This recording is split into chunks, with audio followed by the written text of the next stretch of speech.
ये संसार और शरीर दोनों नश्वर है। जी मनुष्य मात्र प्राणी का ये प्रथम कर्तव्य है जी कि हम ये पहचान करें जी कि मैं कौन हूँ। जी जो इसके शरीर के अंदर जो आत्मा बैठी है जी ये चेतन है, जी आनंद का स्वरूप है जी और स्वतः जी अविनाशी है। अविनाशी है।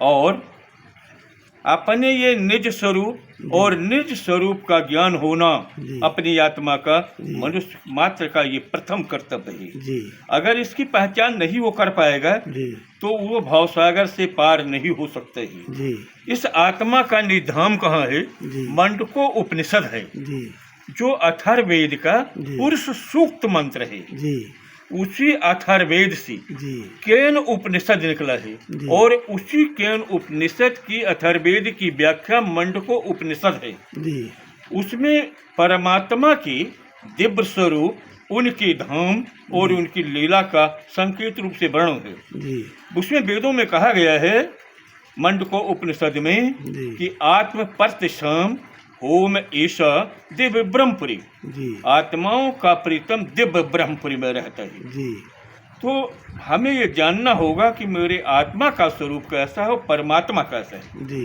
वेद शास्त्रों में उस परमात्मा को आदित्य वर्ण भर्गा जी भर्गा और शुक्र सत ज्योति सत स्वरूप अनंत अखंड अविनाशी का के वर्णन है। जी ये संकेत रूप में है, लेकिन अब क्योंकि ये दुनिया जो है ये संसार के झूठे का है। जी जब ये झूठ असत्य है और सपने का है तो प्राणी जितने ये सपने के हैं, जी तो सत्य स्वरूप का वर्णन कौन करेगा? जी वो परमात्मा के सिवा कोई वर्णन नहीं कर सकता। जी। लेकिन जब परमात्मा का आदेश इस संसार में सतगुरु के रूप में आया जी तो उन्होंने अपनी ब्रह्म आत्माओं को जगाने के लिए इस संसार में उनके चरण कमल आई, जी तो सारे वेद शास्त्र के रहस्य खुल गए।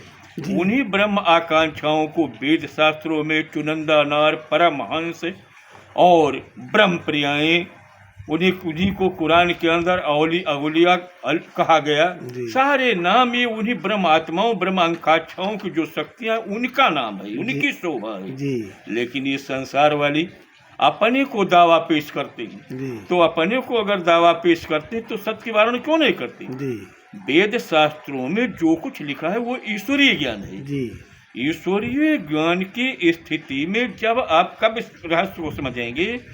जब आप समाधित अवस्था में जी रीताम्बरा प्रज्ञा को प्राप्त करेंगे आप, जी। जो उसे सत्य बुद्धि प्राप्त करती है। जी वो सत्य का जब आप उसमें प्रवेश करेंगे तो सारी चीजें सत्य जैसा आपको आभास होने लगेगी, दर्शन होने लगेगा। जी तब इस वेद शास्त्र के रहस्य खुलते हैं, तो परमात्मा को तब पहचान किया जा सकता है और भाव से पार किया जा सकता है, वरना और कोई रास्ता है नहीं। अब आप विचार करें, वेद शास्त्रों में ऋजुर्वेद में उस परमात्मा को कहा गया है कि पतर्भो असाम्भो जना नाम को विश्वभंश राजा। जी। हे परमात्मा, तू एक आदित्य स्वामी है और समस्त विश्व ब्रह्मांडों को तू राजा है। जी इसीलिए